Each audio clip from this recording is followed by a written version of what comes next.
Muy buenos días a todos. Les damos la bienvenida al ciclo de microcharlas CEPIC. En esta ocasión se llevará a cabo la charla sobre ensayos no destructivos END para la evaluación de fachadas, organizada por el Consejo Profesional de Ingeniería Civil. Esta charla estará a cargo del ingeniero Oscar Eduardo Bruno, junto con el doctor Mario Mariscotti y el ingeniero Sebastián Laprida, quienes asistirán en las preguntas. Las preguntas para el orador se realizarán a través de la opción Preguntas y Respuestas y serán respondidas al final de la presentación. Aquellas preguntas que por cuestiones de tiempo no lleguen a responderse serán contestadas por correo electrónico. Asimismo, a través de la opción del chat podrán realizar consultas de conexión u otro tipo de inconveniente a los usuarios de soporte identificados como MBL y FD. Estas charlas se realizarán de forma periódica, las cuales se publicarán en nuestra página web www.cepic.org.ar y en nuestras redes sociales Facebook, Instagram, Twitter y LinkedIn. Muchas gracias por su atención y nuevamente bienvenidos.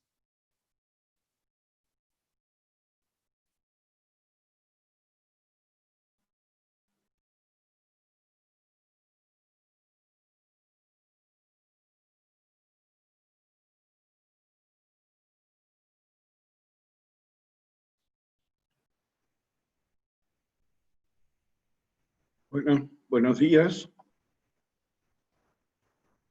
Soy el ingeniero Oscar Bruno. Vamos a presentar ensayos no destructivos para la evaluación de fachadas por el CEN, del Comité de Ensayos no destructivos aplicados a la ingeniería civil y al patrimonio histórico.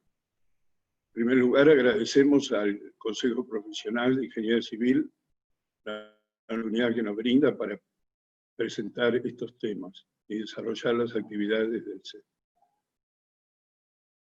Además de miembro del CEN, soy matriculado a este consejo, miembro de la Asociación de Ingenieros Estructurales, que nos ha dado el auspicio para este evento. El tema es entonces utilizar ensayos no destructivos para evaluar las fachadas, según las leyes que ahora vamos a comentar de la ciudad de Buenos Aires. El Comité de Ensayos No Destructivos CEN fue creado en agosto de 2015 por el directorio o el chapter del American Institute en Buenos Aires. Luego, en el 2016, se estableció un acuerdo de cooperación con la AENDE, la Asociación Argentina de Ensayos No Destructivos y Estructurales. Ambas instituciones trabajan conjuntamente a partir de aquel momento.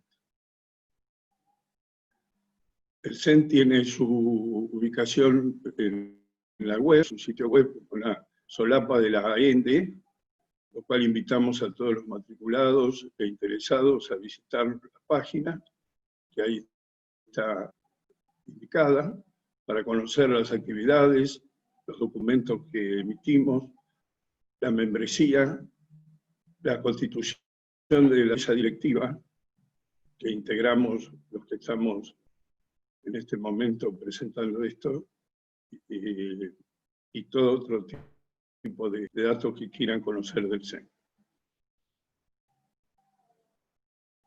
Entonces, entrando ahora ya en el tema que nos toca, vamos a conversar sobre el elemento que tenga la fachada y su diagnóstico.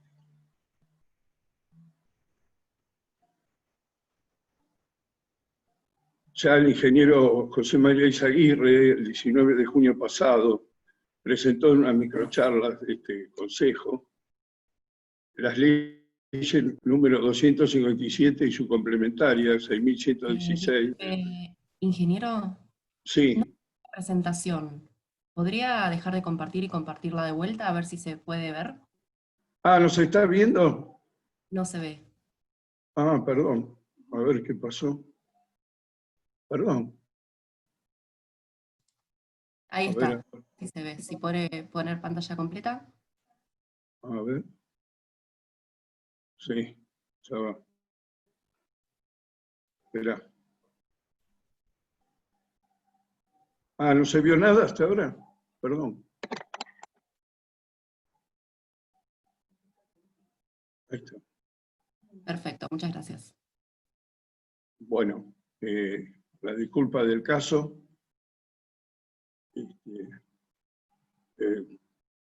continuamos. Entonces no voy a volver porque el tiempo no nos va a permitir. Decía que las leyes que regulan la Ciudad Autónoma de Buenos Aires el control de la fachada, la obligación de los propietarios de hacer las verificaciones de su estado, son la ley número 257 y la complementaria 6116. Ya el 19 de junio pasado, el ingeniero José María Izaguirre presentó este tema en este ciclo de microcharlas con disposiciones de las citadas leyes y detalles técnicos del funcionamiento de voladizos y balcones. Nosotros nos vamos a referir después al uso de ensayos no destructivos en algunos diagnósticos de fachadas y en los balcones. No hacía disposiciones legales y comentarios sobre la ley en sí. El artículo primero de la ley comenta que el aspecto exterior debe conservar un buen estado. Seguridad, higiene, estética. Balcones, terrazas, cornisas, ménsulas, maceteros, etc. Y eso es lo que nos va a ocupar ahora. Se considera fachada al frente del inmueble y todo lo lindero con la línea oficial, contrafrente y lateral. Entonces, en esta oportunidad, el CEN va a proponer técnicas y recursos disponibles para las inspecciones necesarias a efectuar por los profesionales matriculados que tengan las encomiendas respectivas para efectuar las verificaciones correspondientes. Se ofrecen ejemplos prácticos para tener una mejor interpretación de los ensayos posibles.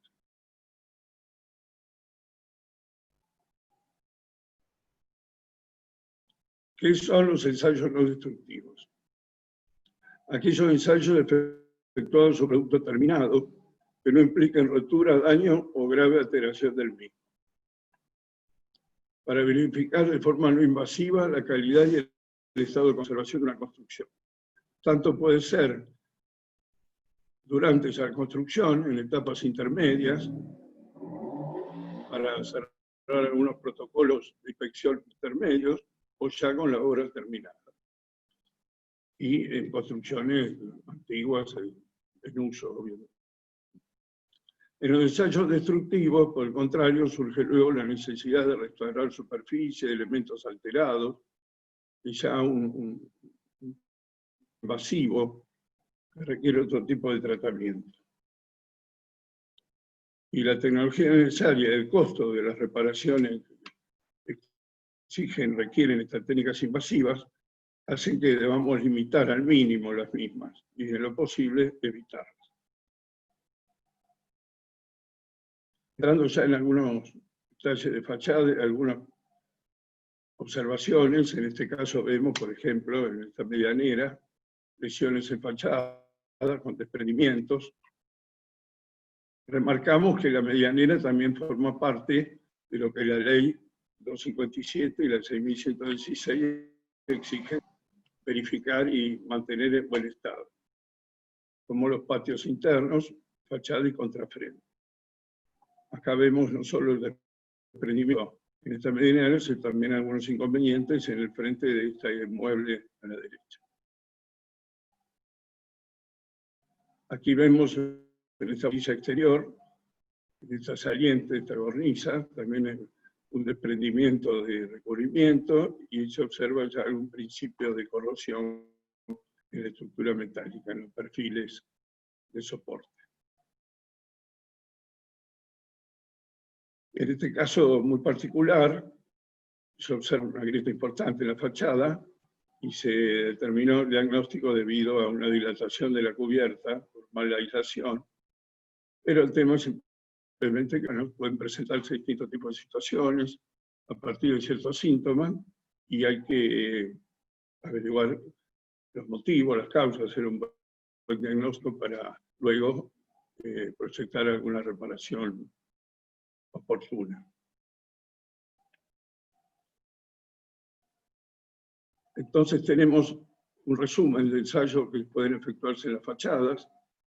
La primera y más importante que los profesionales debemos hacer ya de entrada y con la sensibilidad del caso no las inspecciones visuales. Sistematizarlas, ahora vamos a ver. Después tenemos pull-off, es un medidor de adherencia, que también puede aplicarse para algún elemento adherido a los tratos. No confundir con el pull-out, que es un ensayo de arrancamiento invasivo, es otro ensayo.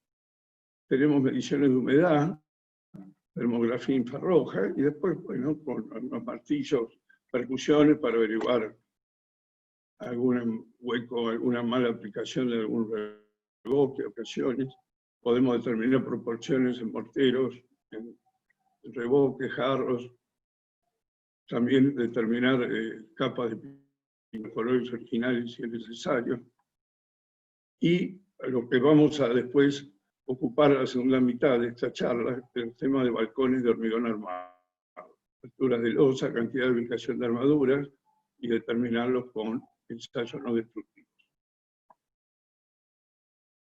Entonces, como decíamos recién, la inspección visual es muy importante, sistematizarla, hacer una lista de chequeos, ir con la sensibilidad adecuada y observar. Aquí tenemos algunos ejemplos sencillos de algunas fisuras en zócalo de los balcones y plantas que denotan alguna filtración de humedad, algún problema. Como decíamos, como posibilidad es un ensayo de pull-off, un ensayo sobre revestimiento de adhesivos, se mide la adherencia, se pega un rodillo cíclico, se inmoviliza la muestra con algún sistema de fijación. Hay dos normas según el sustrato, que puede ser metálico o hormigón. Hay dos normas ASTM que pueden aplicarse.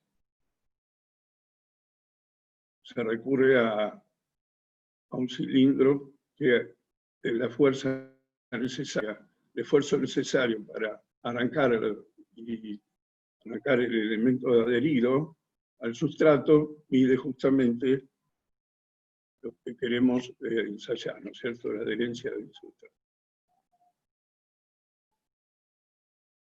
Luego tenemos medidores de humedad. En este caso, como se observa, hay alguna humedad importante de cimientos, en este caso son visibles con los instrumentos que mostramos. Ahora se pueden determinar humedades que no son tan visibles, obviamente, o humedad de revoque antes de aplicar la pintura, o humedades diferentes, y son muy utilizados y muy útiles. Ahí tenemos dos tipos de equipamiento. Termografía infrarroja es una técnica que permite medir la temperatura superficial de los cuerpos, en este caso estamos conversando de la fachada, a través de radiación infrarroja emitida por los mismos.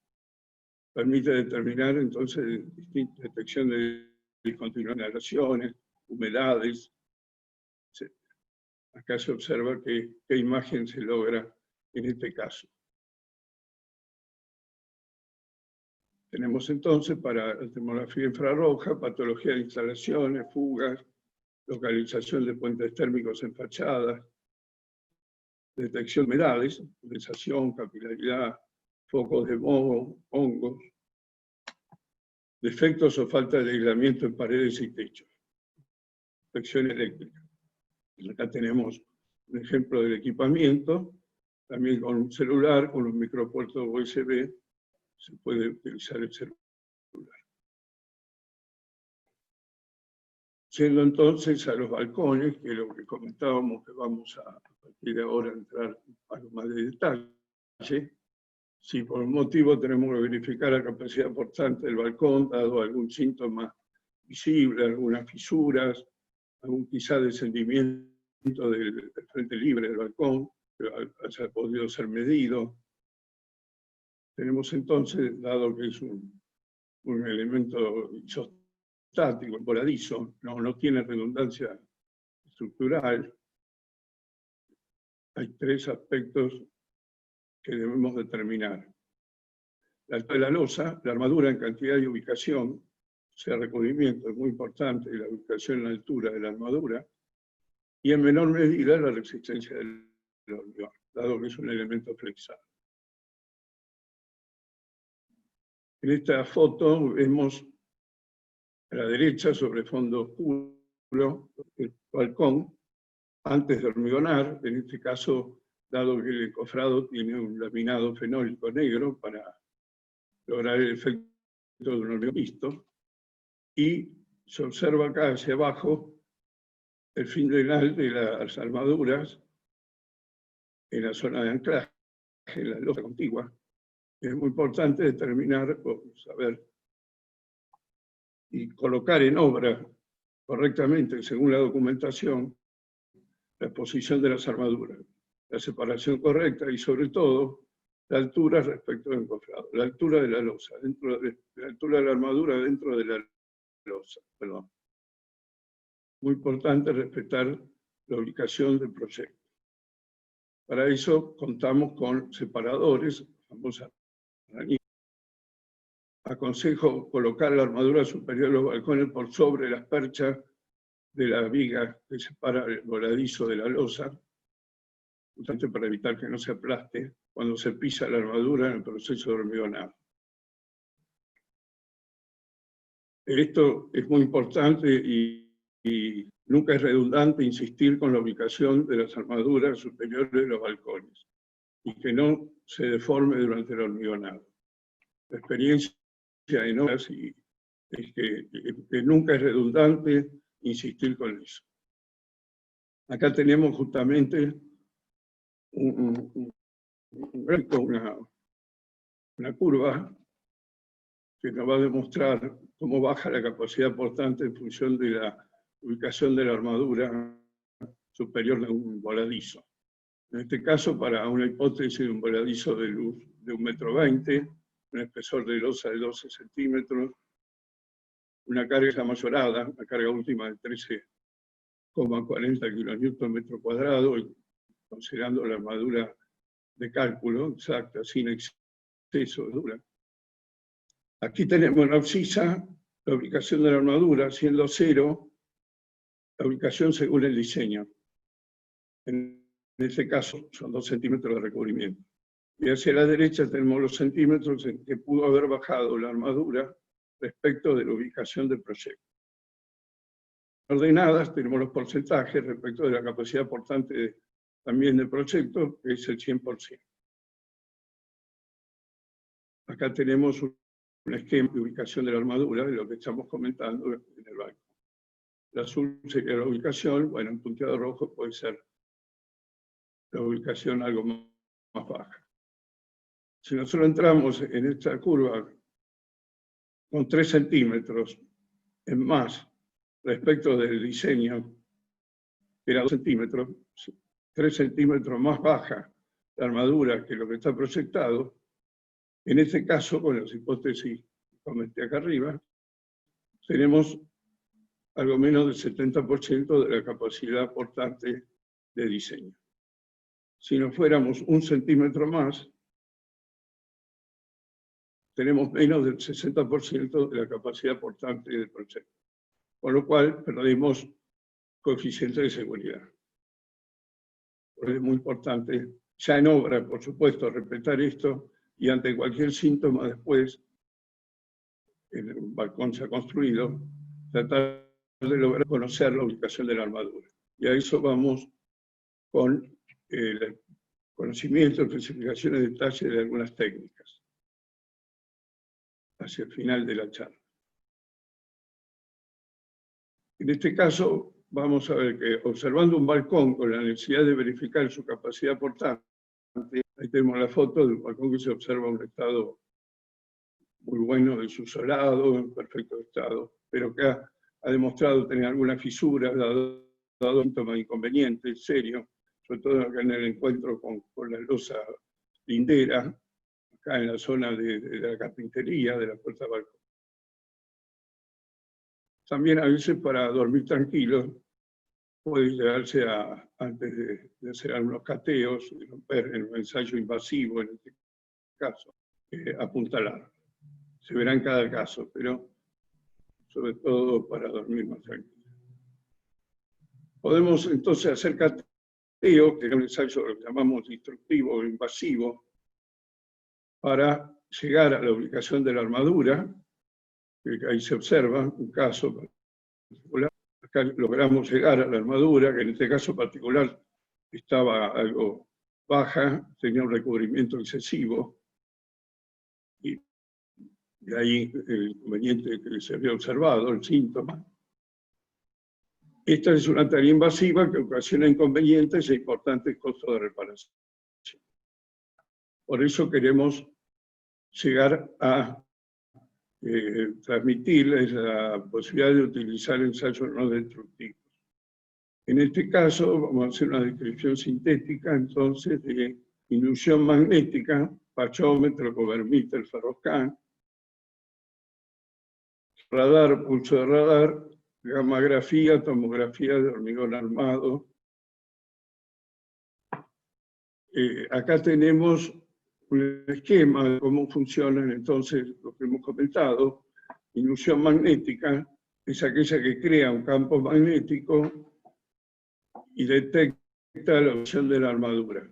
Y con un sensor la sensibiliza acá en el nivel superior de la losa. Este es el principio del pachómetro ferroscan o covermíter.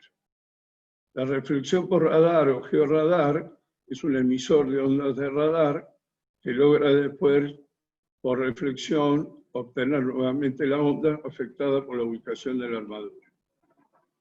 La reflexión termostática, que no mencioné en el estado anterior, es porque no vamos a entrar en esta oportunidad en más detalles, pero es aquella que logra recibir la reflexión de la armadura a partir de un estímulo de calor, una onda de calor, y al recibir la variación de temperatura debido a la presencia del acero, logró ubicar. Y lo que después también, junto con la reflexión por radar, el doctor Mariscotti va a entrar en detalle, la gammagrafía y tomografía, que es a partir de una fuente de rayos gamma, la emisión, generalmente en la cara superior del balcón. En la cara inferior se coloca la placa de recepción y los rayos gamma atravesando el espesor de la losa atraviesa la barra y logra imprimir acá una imagen tal que detecta y determina su ubicación y su posible diámetro. Ya nos va a explicar el doctor las características de esta técnica. El principio de inducción magnética utilizado por el pachómetro, el covermíter, entonces es una bobina que genera un campo magnético dentro del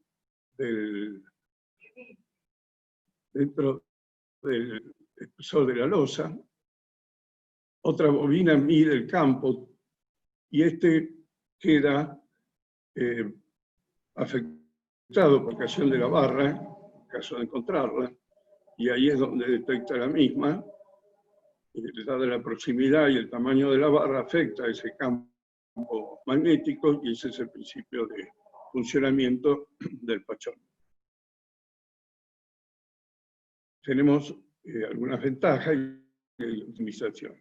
En general es fácil y económico de usar, permite detectar el funcionamiento de armaduras y estimar diámetros en losa de hasta 200 milímetros, mejor dicho 20 centímetros, sea más claro, el espesor de la losa. Permite determinar con precisión recubrimiento bajo ciertas condiciones. La limitación está en que no resuelve hierro con poca separación entre sí, solo observa la primera capa, antes de existir varias, y hormigones con agregados ferrosos, fibras metálicas o adiciones de escoria del torno en el cemento tienen algún inconveniente dado que se altera el campo magnético.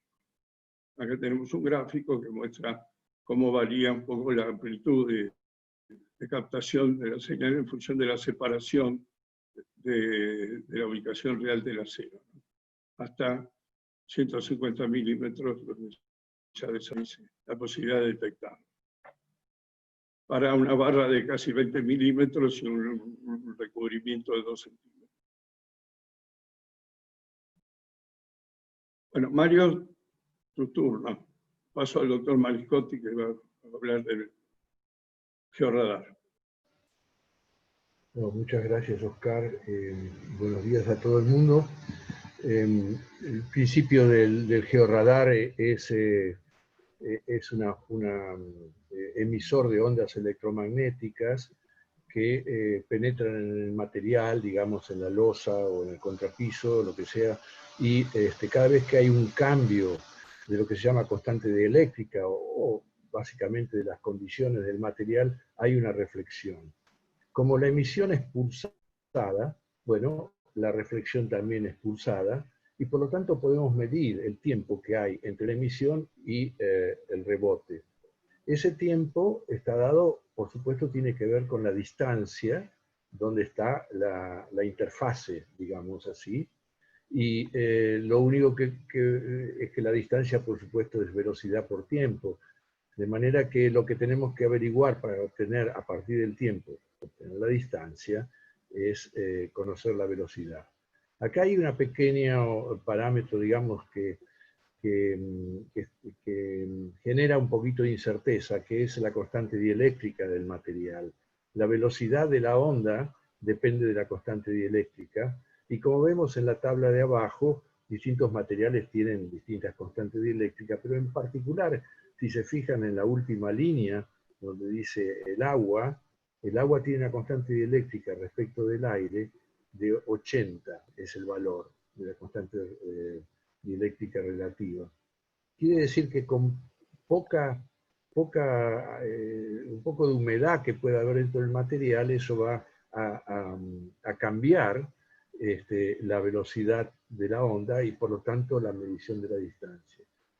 Pero por otro lado, el radar, en la próxima, Oscar, por favor,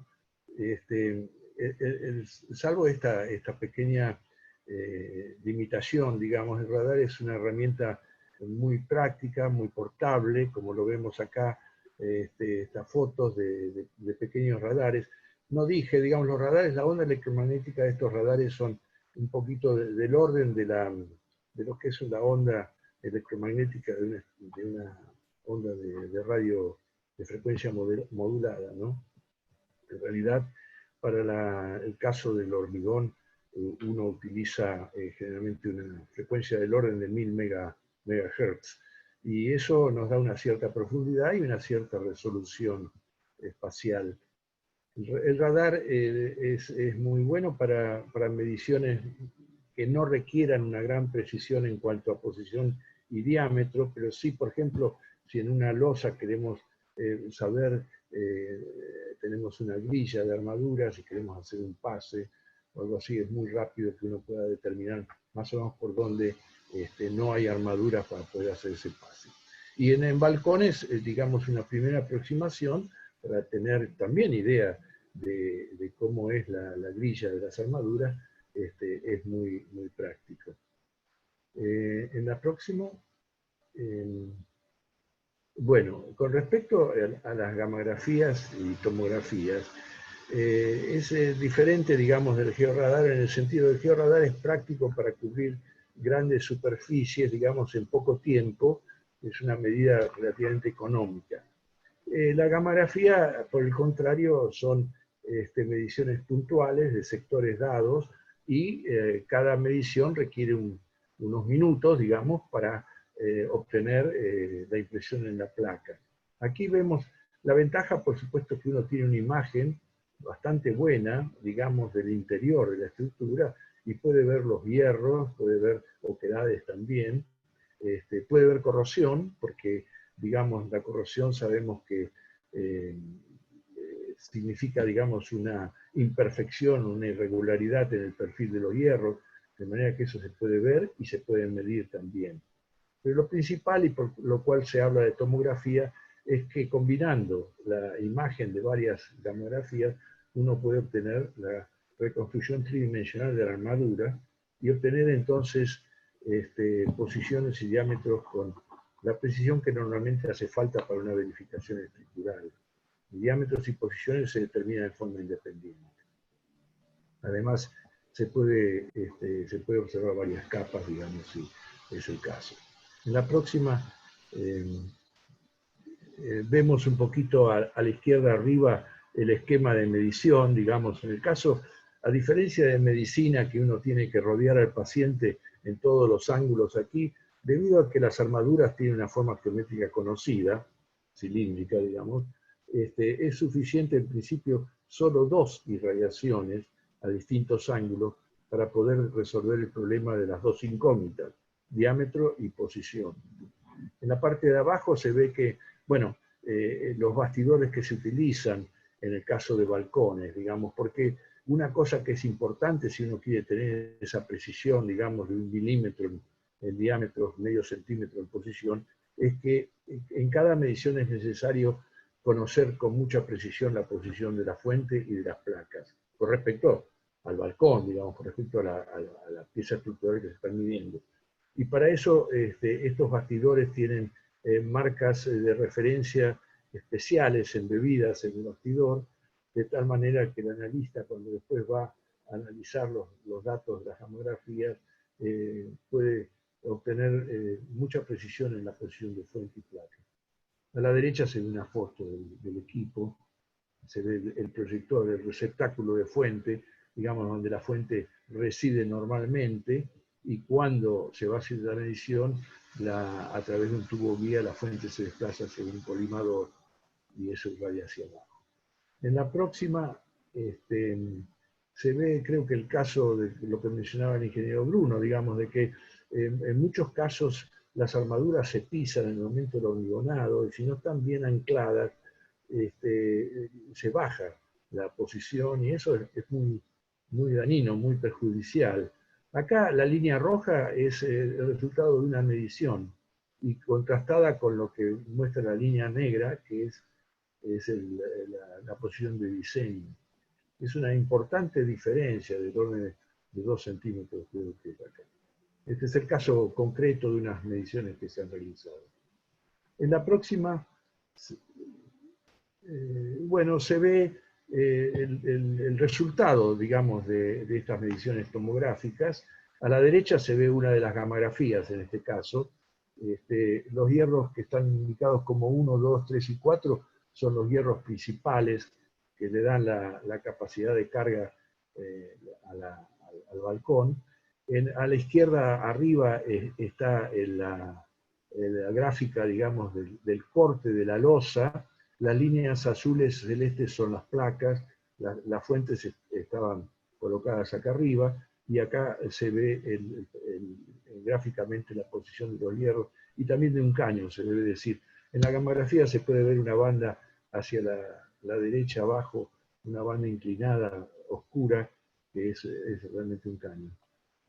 Bueno, y abajo a la izquierda se ve en planta, y abajo a la derecha se ve una tabla con posiciones y diámetros.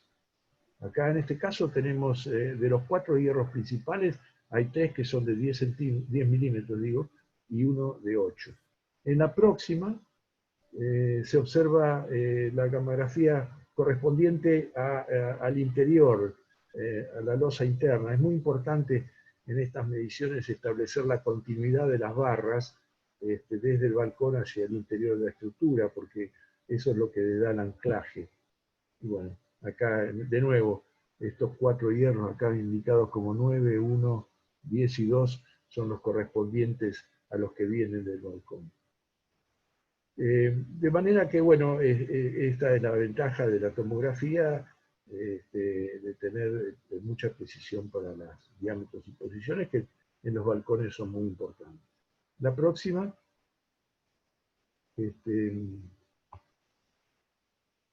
Bueno, simplemente con eso paso a la siguiente, que es la última, creo. Es simplemente un repaso de los métodos que existen. Digamos, está el examen visual, como habló el ingeniero Bruno. Está el ultrasonido. No hemos hablado del ultrasonido. El ultrasonido es parecido al georradar, en el sentido que se trata de un eco, de ondas que rebotan, pero tiene la dificultad que no puede atravesar varias capas, digamos, básicamente es el rebote de la primera capa. Después velocidad, bueno, ultrasónico es un poco lo mismo. Radiografía ya hemos hablado, rayos X o rayos gamma. En general para el hormigón se usa rayos gamma, porque los rayos X son menos penetrantes que los rayos gamma. Los rayos gamma son más apropiados para el concreto, para la densidad de concreto. El radar ya hemos hablado, el cover meter, el ferroscan o pachómetro también, el impact echo, también el ingeniero Bruno lo mencionó, es básicamente un método sónico y de reflexión de sonido. El half cell potential aquí, que habla del potencial de la celda media, es un método no destructivo para medir corrosión. Uno mide potenciales con 2 electrodos y una pila especial del sulfato de cobre y puede medir corrosión de los hierros. La relatividad superficial también es un método de tipo eléctrico. La termografía infrarroja ya lo mencionó el ingeniero Bruno. El rebound hammer test también es un método sónico, es un martillo, pegarle con un martillo a la estructura y ver cómo suena. Eso permite determinar la integridad del concreto. Resistencia a la penetración, también es una cosa parecida. Bueno, la permeabilidad al aire. Esto permite justamente ver la porosidad y las condiciones del hormigón, ¿no? Determinación de resistencia y calidad de instalación de anclajes, y después medición temprana de la resistencia del hormigón proyectado. Bueno, esto es un método tipo, digamos, de penetración para ver la adherencia que ha tenido el hormigón. Yo creo que el ingeniero Laprida va a poder hablar un poco más de estas, o responder preguntas respecto a estos últimos renglones. Bueno, esto creo que es todo. Muchas gracias por la atención.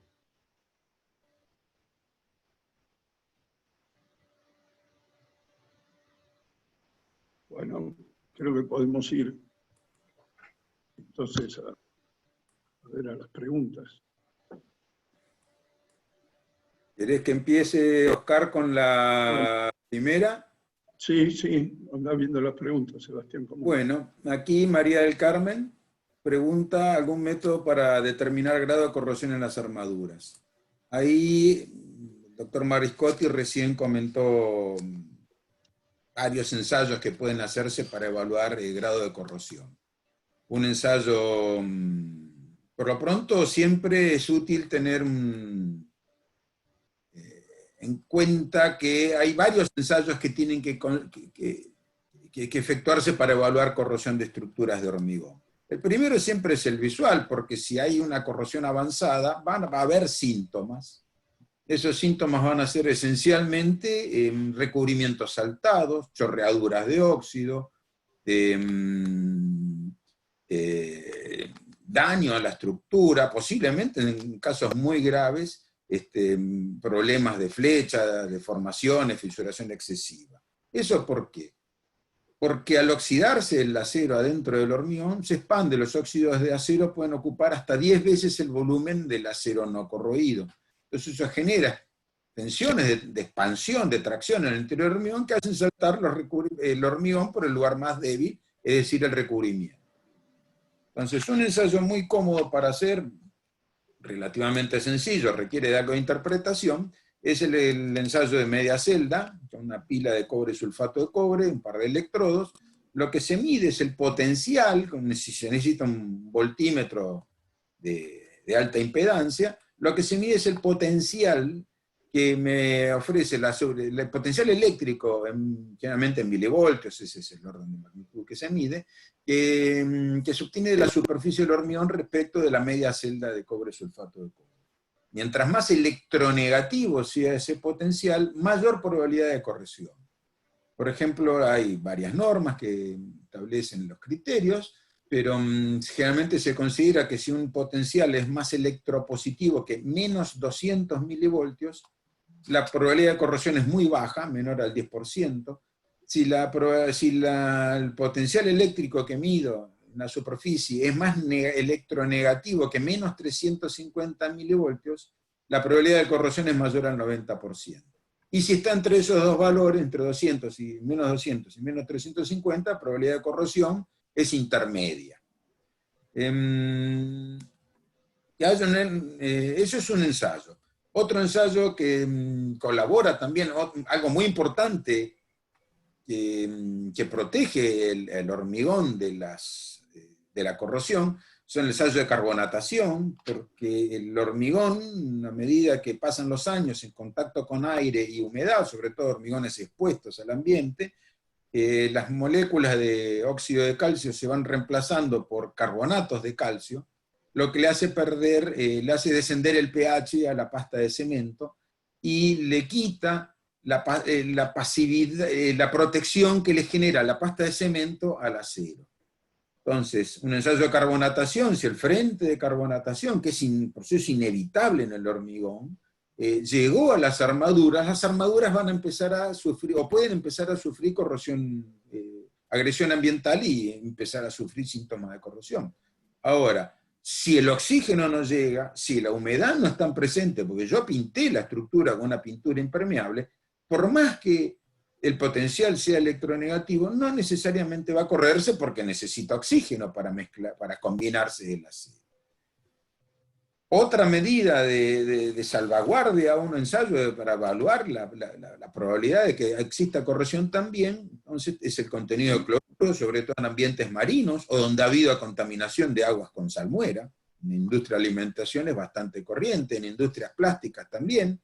El PVC una de las materias primas es la sal común, porque es el cloruro que se adiciona a los poliviniles, ¿no? Los polivinilos. En ambientes marinos, toda nuestra costa, todo nuestro litoral atlántico, los vientos traen bastante cloruro. La humedad que viene del mar, de esas tormentas, trae mucho cloruro en el agua disuelto y también agreda la superficie. Mientras más impermeable sea el hormigón, más protección le va a brindar a las armaduras, porque lo que aumente mientras más impermeable, sea el hormigón, más difícil va a ser penetrar al oxígeno, a los cloruros y a la propia agua, que va transformando los hidratos de calcio, los hidróxidos de calcio en carbonatos de calcio. Entonces, ensayos de permeabilidad me van a permitir evaluar si el hormigón es durable o no durable, o cuán durable es el hormigón. Entonces, un ensayo es el permeámetro de Torrent, que básicamente es un ensayo de permeabilidad del aire. Otro ensayo de durabilidad que puede hacerse es el de resistividad de la superficie del hormigón, porque está demostrado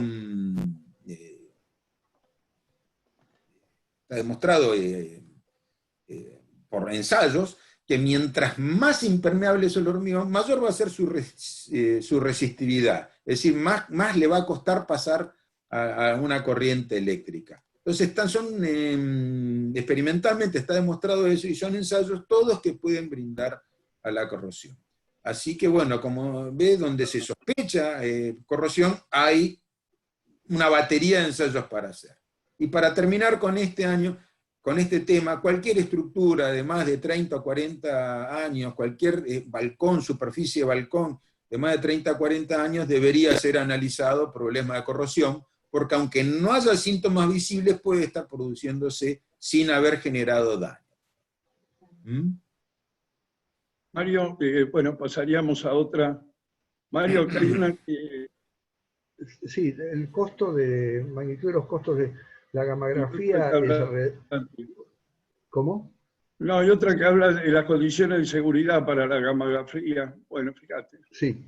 Claramente, gammagrafía, condiciones de seguridad deben exigir. Veo que hay primero o me equivoco, magnitud de costos, ¿no? Sí. Sí.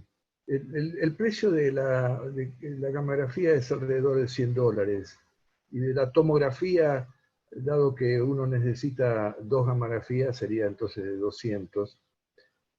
Naturalmente que eso depende también del tamaño de la pieza. Se han hecho mediciones en vigas, digamos, que tienen un gran tamaño, anchos de 1 metro, 2 metros. Bueno, en ese caso hace falta más gammagrafías, pero básicamente para el cálculo del costo es más o menos eso. ¿Qué más? No, Con la hay una tabla de gammagrafía las... se puede De la determinar corrosión de la armadura corrosión mediante dentro de la gammagrafía. Sí, efectivamente así es, y se puede hacer con mucha precisión.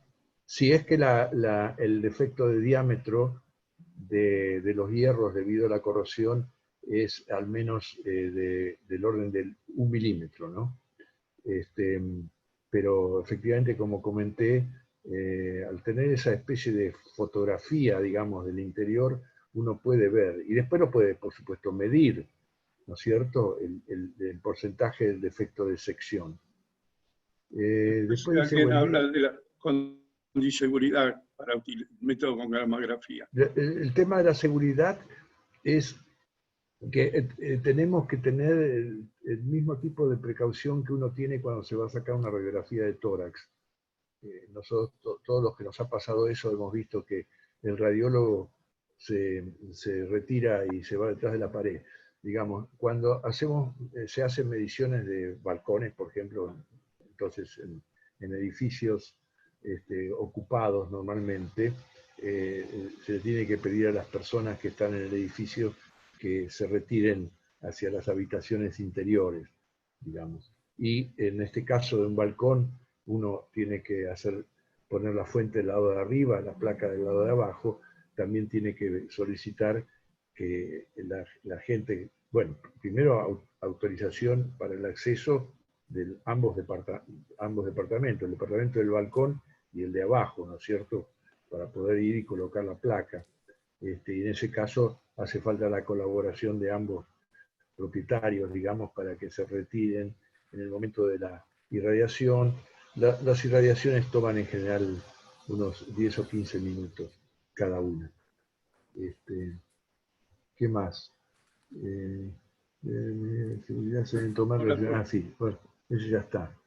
La La gammagrafía, ¿cómo profundidad de la determinar la profundidad de la armadura. armadura? Es decir, ¿es necesario colocar la placa en forma lateral? No, digamos, me parece que en el dibujito que mostré antes se ve claramente cómo es que con 2 irradiaciones en distintos ángulos uno puede perfectamente obtener la información. No hace falta ponerla en forma lateral, no. Solamente hace falta, se irradia de arriba hacia abajo en 2 ángulos distintos, y eso es suficiente. ¿Qué más? Bueno, Acá hay otra pregunta de aplicar termografía en patologías del hormigón armado. Eso es una tecnología muy interesante, porque la termografía permite, mediante rayos infrarrojos, el equipo lee los rayos infrarrojos que emite la superficie y puede detectar diferencia de temperatura mínima, mientras más preciso sea el equipo, de centésimas de grado centígrado. Entonces, generalmente los equipos marcan en rojo las zonas más calientes y en azul las zonas más frías. Una interpretación visual fácil de entender. Por ejemplo, en la fotografía que se pasó durante la presentación, es la fachada de la Facultad de Ingeniería, que está revestido con placas de mármol travertino, creo que es travertino ese, y se veían algunas placas azules. Si bien no es hormigón armado exactamente, las placas estaban azules porque estaban alguna décima de grado más fría, porque atrás de la placa había humedad, es decir, que se estaba afectando la adhesión o la adherencia de la placa al sustrato donde estaba pegada, entonces, por filtraciones de agua. En el hormigón se pueden hacer cosas por el estilo, donde haya filtraciones de agua u oquedades que den al exterior sobre todo. Es más factible que esté más frío el volumen de hormigón y sea posible evaluar oquedades o filtraciones o fisuras por diferencia de esas mínimas diferencias de temperatura en la superficie. Entonces sí, se pueden utilizar ensayos de termografía infrarroja para evaluar daños en el hormigón. Incluso en algunos casos también para evaluar la ubicación de las armaduras. Porque el acero calienta más fácil que el hormigón. Bueno, acá otra habla de considerando el análisis en obras de valor patrimonial, no es conveniente realizar ensayos destructivos. Justamente nosotros como comité, como CENS, queremos justamente promover la utilización de los ensayos destructivos en distintos tipos de obras, y justamente la de valor patrimonial son el target más importante, ¿no? Y justamente es donde creemos que es donde deben utilizarse, la amplia gama de equipamiento que justamente estamos mostrando. Así que sí, efectivamente, en las obras de valor patrimonial es justamente donde deberíamos intentar hacer ensayos no destructivos lo posible. Dependiendo de qué es lo que queremos evaluar, se verá qué equipo hay que utilizar. Bueno, después otra que habla de cada cuánto hay que hacer los estudios de estructuras, el tipo de estructura dañada en la explosión del edificio de Avenida Corrientes al 5100. Bueno, ahí no conocemos ese caso, creo que es el caso del local de la perfumería, si no me equivoco. Y, bueno, ahí ha sido un daño muy grande, ha sido una explosión después de un incendio. No, sí, dañado algunas columnas, pero no estuvimos ahí, no podemos opinar. Pero de ser posible, interesante poder hacer algún ensayo no destructivo para evaluar el estado en que ha quedado la estructura. Tengo entendido que se está haciendo alguna reparación. Se ha evacuado el edificio. Costo de ensayo está acá. Bueno, las verificaciones de capacidad portante, entiendo que del balcón, se debe llevar a cabo cada un tiempo determinado, se debe esperar que la estructura manifieste deterioro. En realidad, manifieste algún tipo de deterioro, fisuras, si lograra medirse quizá algún descenso del frente libre, en ese caso avanza en la verificación de la capacidad portante. Lo que sí hay que hacer, y la ley obliga a cierto periodo de tiempo, es la inspección visual, y ahí se detectan alguna posible fisura y depende de la ubicación. Generalmente es el contacto de la losa del voladizo con la viga que separa la losa lindera, y bueno, efectivamente ahí poder avanzar en todo lo que hemos mostrado en esta charla, ¿no? Pero no por eso retirarla sin tener algún indicio de su necesidad. Sí, una cosita, Oscar, que la ley, la 257, no, la 6116 no lo modificó eso, establece, cambió un poco los espacios de tiempo, digamos, los lapsos de tiempo entre inspección e inspección, y establece que mientras más antiguo sea un edificio, más cerca tienen que ser las inspecciones una de otra. Obviamente la ley establece un máximo de tiempo, no un mínimo. Si aparece algún síntoma o alguna situación que sea preocupante o genera alguna duda en los propietarios o los usuarios, la consulta debería ser inmediata más allá de lo que la ley, ¿no? Así que bueno, eso no. Sí, algo que podemos agregar es que justamente Hola, ¿me escucha? Sí. Las charlas del ingeniero Izaguirre justamente comentó, y lo que pasa es que la ley complementaria, el 6116, fijó plazos mínimos amplios a partir de 15 años entre inspección y inspección, y este consejo entiende que eso debe quedar a criterio del profesional actuante, profesional matriculado en el caso, y está haciendo gestiones para modificarlo.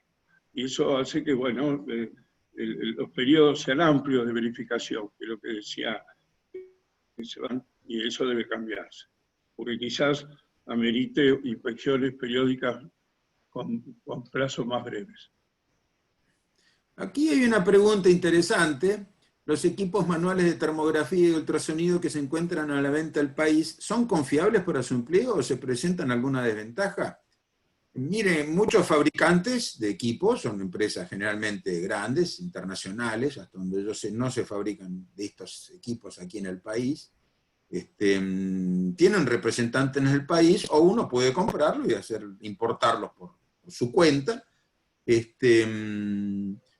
Son equipos que tienen su costo, hay variabilidad en los precios importantes, hasta de 2-1 en función de la capacidad del equipo y de la marca y hasta del prestigio de la marca. Uno puede tener un Citroën 2CV, es un auto que funciona, viejito, puede tener el último Mercedes-Benz. Voy a viajar más cómodo en el Mercedes-Benz que en el 2CV, pero el 2CV me lleva.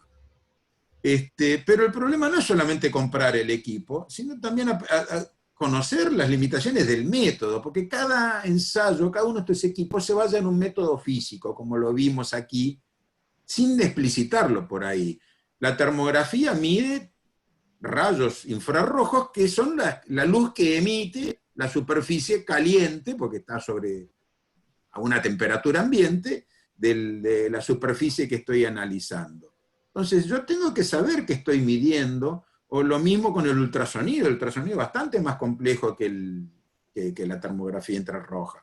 Yo tengo que saber que estoy midiendo cuál es el principio físico, y ahí voy a comprender cuáles son los alcances y las limitaciones del método, no ya del equipo. Si yo me compro un equipo ultrasonido, voy a querer medir, qué sé yo, lo más probable es que mida mal. Si no tengo una buena capacitación, no es un buen entrenamiento, termine a la larga o a la corta metiendo la pata, hablando mal y pronto. Porque no voy a saber interpretar la medición. Eso es un tema de los ensayos no destructivos, requieren capacitación. No es comprar un equipo y salir a medir alegremente, porque los problemas pueden ser graves. Una mala interpretación de una señal puede generar un informe erróneo y llegar a tomar decisiones equivocadas. Donde, Hay una... ¿no? Tratándose de vida o de cosas, de una estructura, pueden llegar hasta traducirse en el costo de vidas humanas. Así que sí, se pueden comprar el equipo en el país, pero no solo comprarlo. Hay que capacitarse y entender cómo funciona cada método. Mario, hay una de Sí. factor de hormigón que depende del espesor, porque yo hago gammagrafía, dice el señor Liceri, en acero, pero no hecho en hormigón, y se necesita ese factor para sacar el tiempo de exposición. No sé si la ves. 1153 AM. Sí, permitime, Oscar, primero está otra que dice Juan Vitale, dice, me pareció, o la malla de las armaduras detectadas en el balcón estaban desviadas en planta respecto a la ortogonalidad. Efectivamente, sí, las barras que se han detectado ahí no estaban bien ortogonales, así es, estaban desviadas. Y con respecto a la pregunta de Liceri, el valor del factor del hormigón, que depende del espesor, porque yo hago, etcétera. Bueno, sí, efectivamente, digamos, la absorción de rayos gamas en la materia, digamos, tiene que ver con el producto de la densidad por el espesor, de manera que con respecto al acero es prácticamente un factor 3, ¿no? La densidad del hormigón es como 2,5, la del acero es 7,8, digamos, de manera que lo que son, digamos, 3 centímetros de acero es equivalente a 9 y pico de hormigón. Para calcular el tiempo, ¿no? Supongo que el valor del factor del hormigón quiere decir para calcular el tiempo de irradiación. Es básicamente un factor 3. Perdón, un comentario respecto de la pregunta esta, que se habían desviado las barras de armadura. No lo dijo el doctor Mariscotti, pero es increíble ver muchas veces en las gammagrafías cómo se movieron las barras de las posiciones que estaban respecto antes de hormigonar. Uno a veces puede ver las barras muy ordenaditas, muy prolijitas, colocadas en forma ortogonal, pero si no estuvieron bien atadas, la vibración del hormigón con vibradores mecánicos, o la compactación con vibradores mecánicos, tiene cierta rudeza, inevitablemente, no debería, pero inevitablemente, sobre todo donde hay congestión de armadura, los vibradores terminan tocando las armaduras, y si no estuvieron muy bien atadas, muy bien fijadas, pues se pueden mover un poco y saltarse, eso sin sin llegar a límites extremos, digamos, ¿no? Pero se mueven algunos centímetros las barras durante el proceso de hormigonado, y no siempre queda el dibujito prolijito que hemos visto antes del hormigonado. Por eso la importancia de los ensayos no destructivos, porque te permiten saber qué pasó en esa etapa, sobre todo en el hormigón, en esa etapa del hormigonado. Es decir, las verificaciones previas no necesariamente implican que el producto obtenido después del hormigonado sea el mismo, en cuanto a ubicación de armaduras, en cuanto a dimensiones, porque se soltaron encofrados o se movieron encofrados, y una serie de cosas. De ahí la importancia de efectuar los ensayos no destructivos, sobre todo en casos de responsabilidad o estructuras que requieran que representen cierto compromiso. Así que bueno, eso es una mitad. Disculpen, ¿contestamos las últimas 2 preguntas, que ya estamos con el tiempo? ¿Cómo no? A ver, Mario, que hay una que habla de la humedad en losa, puede dar valores distorsivos en el georradar. 12 en punto la hora. Federico Marino. Sí. No sé si dice algún paso previo, creo que no. Efectivamente, ahí hay un tema, digamos, que ahí hay una ambigüedad que requiere algún tipo de calibración, algún tipo de medición independiente para saber justamente esa coeficiente, la constante dieléctrica de la materia que va a ser atravesada por la onda. Si no, no se puede determinar con precisión la posición. Sí. Bueno, y después... Para dar un pasito más en esta respuesta, cualquier ensayo no destructivo requiere calibración de equipos. La variación de humedad, distintos contenidos en el hormigón, de humedad en el hormigón afectan a casi todas sus propiedades. Por ejemplo, la norma de ensayo de probetas de hormigón obtenidas sobre hormigón fresco exige que la probeta esté saturada de agua. ¿Por qué? Porque a mayor saturación, menor resistencia. Si yo ensayo una probeta seca, la sequé en estufa, y la ensayo, voy a obtener una resistencia mayor que si una probeta gemela la ensayo saturada de agua. Así que es muy, muy importante en ultrasonido, en georradar, en resistencia, en prácticamente cualquier ensayo, el tema del contenido de agua. Acá, para terminar, ¿qué estudios recomiendan para evaluar las ornamentaciones en edificio histórico? Estado de conservación de hierro. Bueno, los equipos que ya hemos pasado, ¿no es cierto? Tanto pachómetro, inducción magnética, georradar, eventualmente gamografía. El tema es que ver aquella ornamentación, qué posibilidades hay de aplicar el equipo, qué formas tiene la ornamentación y cómo puede orientarse el equipo para no ver un resultado. Ahí depende un poco de eso. Efectivamente, generalmente están tomados con algún acero al plano de la fachada y efectivamente Oscar, nosotros sí. hemos hecho estudios de la conservación de hierros internos en estatuas y en monumentos. En particular el caso de los dragones colgados de las torres de Luján. Pero también las estatuas que hay en el coronamiento del Palacio de Tribunales y demás. Eso con la gamografía se puede conocer con mucha precisión. Si uno no quiere tanta precisión, lo puede hacer con el pachómetro o con el georradar. Sí, ahí hago una pequeña digresión. Si es una moldura que tiene una cariátide o una estatua o una forma, una figura, generalmente son de geometrías complejas. Entonces, los métodos, como por ejemplo el georradar, en última instancia, ustedes vieron una fotografía, es como un autito con ruedas, digamos. Entonces, si no es sencillo, muy difícil, seguir la forma curva, sobre todo si las curvaturas son grandes y las molduras son muy curvadas, es muy difícil seguir la forma, prácticamente imposible, entonces puedo tener imágenes distorsivas. Un pachómetro no me va a permitir evaluar si las armaduras, voy a poder encontrar las armaduras, pero no voy a poder saber demasiado bien el diámetro, o no lo voy a poder saber con certeza, y el estado de conservación y así. Entonces, es complejo el sistema. Particularmente pienso que la gammagrafía es la que brinda más información respecto de esas cosas. Pero bueno, con las dificultades también que tiene una gammagrafía. Creo que vamos a tener por cerrado, contestaremos por escrito las restantes preguntas. No sé, Florencia, si ya tenemos tiempo de algo más. Ya estaríamos con el tiempo. Bueno, nos queda entonces agradecer al Consejo Provisional la oportunidad nuevamente de poder brindar este tema y hacerlo conocer a los matriculados.